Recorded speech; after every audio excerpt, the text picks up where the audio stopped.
حضرت فضیل بن عیاض رحمۃ اللہ علیہ بہت بڑے ولی اللہ ہیں۔ توبہ سے پہلے آپ بہت بڑے ڈاکو تھے اور واقعی خوفناک ڈاکو تھے۔ لوگ آپ کے نام سے ڈرتے تھے۔ آپ رحمۃ اللہ علیہ نے قرآن مجید کی صرف ایک آیت پر عمل کیا۔ ایک روز آپ رحمۃ اللہ علیہ ایک قافلے کی طرف بڑھے۔ قافلے میں ایک شخص قرآن کریم کی تلاوت کر رہا تھا۔ اس نے پارہ 27 سورہ حدید کی آیت نمبر 16 پڑھی۔ الم یعن للذین آمنوا ان تخشع قلوبہم لذکر اللہ، کیا وقت نہیں آیا ان لوگوں کے لیے جو ایمان لائے کہ جھک جائیں ان کے دل اللہ کی یاد کے لیے۔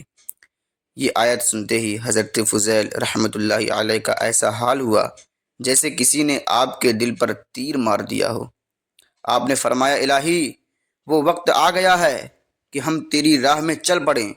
پھر آپ رحمۃ اللہ علیہ زار و قطار رونے لگے۔ حضرت فضیل رحمۃ اللہ علیہ نے اس ایک آیت پر سر تسلیم خم کیا، اس کے تقاضے پورے کیے، توبہ کی۔ جتنے لوگوں کا مال لوٹا تھا سب واپس لوٹایا، علم دین سیکھا، عبادت و ریاضت میں مصروف ہوئے۔ پھر اللہ پاک نے آپ کو ایسا مقام عطا فرمایا کہ آپ رحمۃ اللہ تعالی علیہ نے ایک مرتبہ منی شریف میں ایک پہاڑ پر موجود تھے۔ آپ نے فرمایا، اگر کوئی ولی اللہ اس پہاڑ کو حکم دے کہ اے پہاڑ لمبا ہو جا تو پہاڑ فوراً لمبا ہو جائے گا۔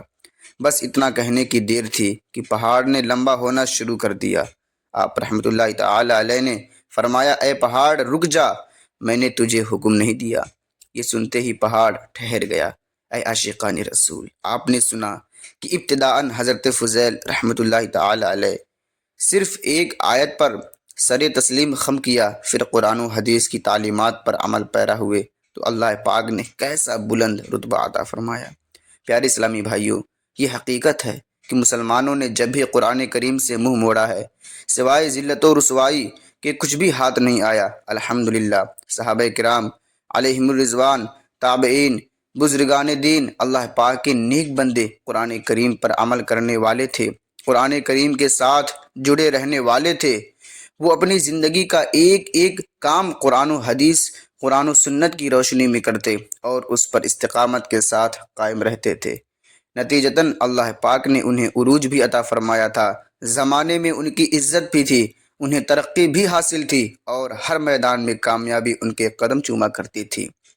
اگر ہم صحابہ کرام علیہم الرضوان اور اپنے بزرگوں کا طرز زندگی دیکھیں تو رشک آتا ہے کہ یہ کیسے بلند رتبے والے لوگ تھے، ان کا رتبہ کتنا بلند تھا۔ ادھر قرآن کریم انہیں کچھ حکم دیتا، ادھر وہ اس پر عمل پیرا ہو جاتے۔ حکم قرآنی مل جانے کے بعد لمحہ بھر بھی تاخیر کرنا انہیں گوارا نہیں ہوا کرتا تھا۔